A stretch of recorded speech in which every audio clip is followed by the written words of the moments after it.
Yeah, I'm Francis Creed. We're in the southwest Victoria at Garvock, which is half an hour out of Warrnambool.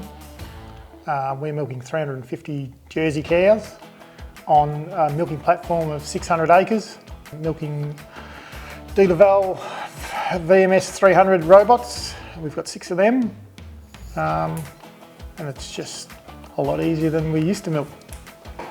We milked in a 26-a-side herringbone, which is now 60 years old. It was started off as an 8-a-side herringbone, went to 16 swing over, and then it was adjusted again to a 26-a-side swing over with store gates, and it had come to the end of its lifespan. So we had to do something with the dairy. We had the options of either going back to another herringbone or a rotary, and we milked in both, and labour was still an issue for us. So we decided we'd have a look around for something else, and we've ended up with robots. And the more we looked at robots and the more we spoke to the people that had them, the flexibility that robots gave us was probably the thing that pushed us over the edge. And as we've learnt, it's well and truly been true. We don't do the things early in the morning in the dark and late at night in the dark that we used to do.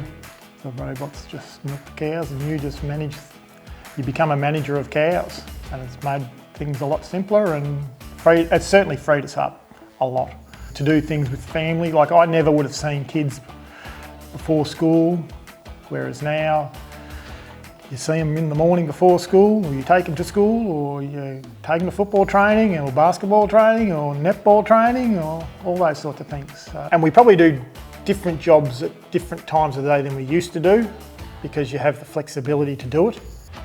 So you're not locked into that morning and night. We struggled to recruit.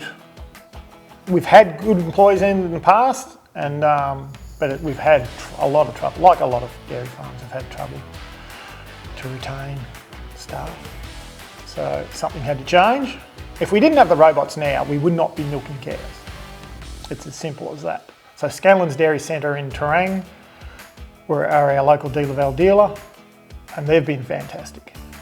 All the way through from helping with starting out with sheds or concreter, or because it's not something we do a lot. You don't build a new dairy every day, whereas they do a lot of that.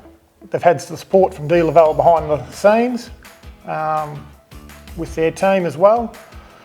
And that's probably the other thing you don't realise. When you start going down the path, there is a team at DeLaval that sits behind you to help. We started with 4 DeLaval 300s. We built the shed and the system to house 6 because we were a bit like everyone. We hoped it would work well, and we were worried that it may not. We were milking 350 through the herringbone, and we knew we weren't going to milk that through the robots. And we wanted to get to 320 through the robots.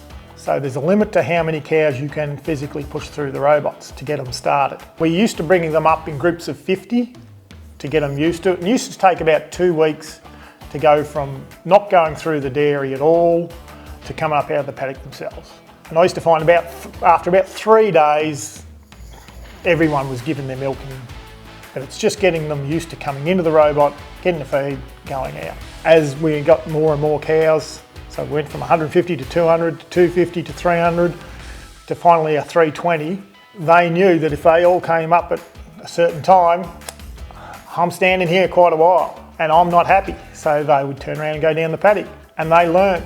So we milked our 320 because we went through the 4, which was probably, we found was too many for the 4, because we had to be there a little bit to manage cows coming and going. And it has been good for us to learn how the system works and everything under a lot of pressure, whereas now with the 6 milking the 360 cows, they're under no pressure at all, the robots themselves, and there's cows just flow. So we 4-way graze, and we make sure we try and get sort of half the herd in each grazing area throughout the day. It's really just 2 lots of 2.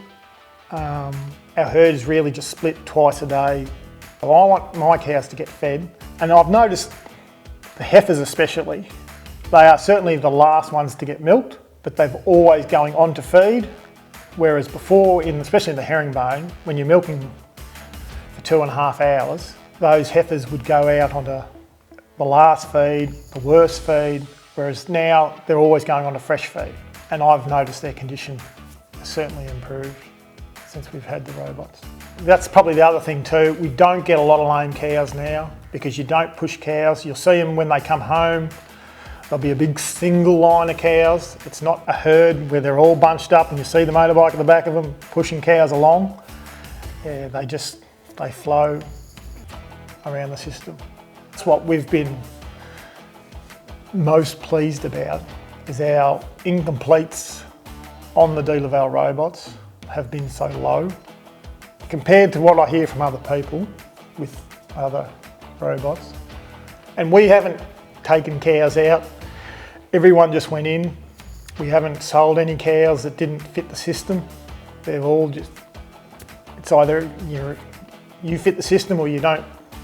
But we haven't had any trouble with that. Probably one of the things we didn't know certainly about the DeLaval 300s, which we've learnt, like it learns, the system learns where the teats are, and it finds those teats, and you think, how the hell does it find that teat?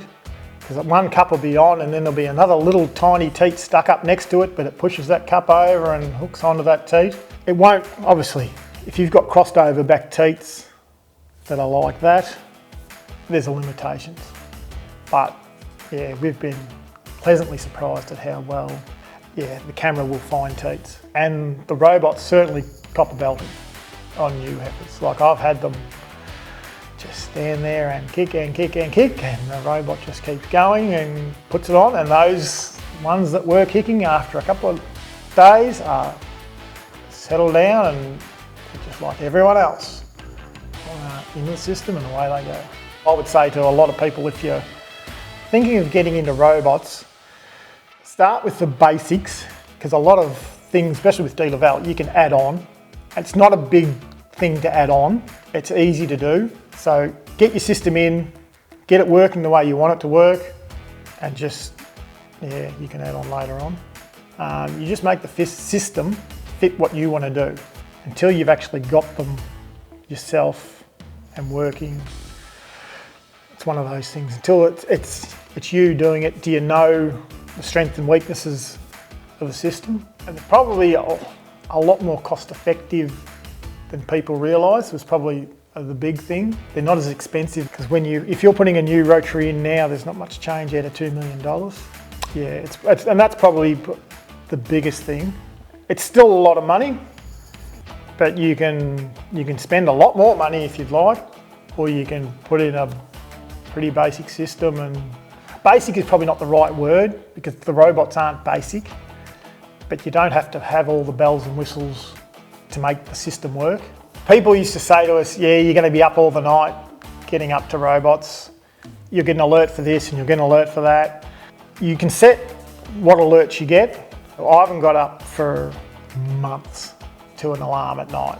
And really our main alarms on our dairy farm are heifers kicking apart the cups when they're fresh. But yeah, I get plenty of sleep at night. Yeah, it's one of those myths that people used to say with the robots, but yeah, the robots, realistically, we're not getting alarms to be up all night. I basically spend 5 minutes a day at the dairy now, and that's the thing that I look at now the most through Delpro, is the MDI, which will show you your udder health of your cow, if anyone's got something. And looping back, another thing people said we were going to get was a heap of mastitis with cows, and robots were going to do this and that, but it's gone the other way for us. Not that we got a lot of mastitis anyway, and we've always had a reasonably good cell count, but last year was the first year ever that we have actually, our cell count was at 100,000 in January, and it ended up at 70,000 by February. And I put that purely down to the DeLaval robots. Cows are not getting over milked. In those light-ish quarters at that time of year, that they're not giving a lot of milk. It's just, it comes off early. That quarter's milked out, but it's not sucking on there for 6 minutes. doing nothing. It is a lot easier to milk cows when you're not milking them.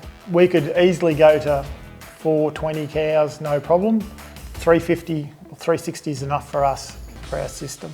It's more now just fine tuning the system to get those small incremental gains. Since we've gone to the 6 robots, it's given us a lot more flexibility for the cows. When we were at the 4, milking the 3, which we were at 80 cows a robot, which was kept them ticking along. Now that we've gone to the 6 robots and we're only milking the extra 30 cows, we've got a lot more capacity in the system. So it gives the cows a lot more options to come themselves when they want to. And we've gone from, because we were purely just 2 milkings a day with the 4 robots, because they didn't have the capacity to milk more. And as soon as we put the 6 in, they went to 3 times a day, which they've now settled back to their 2.3, 2.4 milkings, which is where I want them to be. When we were milking the 4 and we were increasing numbers, we had cows milking there 3 times a day, and you got the production increase. So we saw that, but I didn't want that at the time because I was busy enough with the herringbone and with the cows. And David, our DeLaval rep from around here, he looked at me sideways and said, why wouldn't you want them more milking? But we just weren't ready. We weren't ready for the system to drive that yet. And whereas now we're ready for that. It's just taken that bit of time for us to get ourselves organised and right.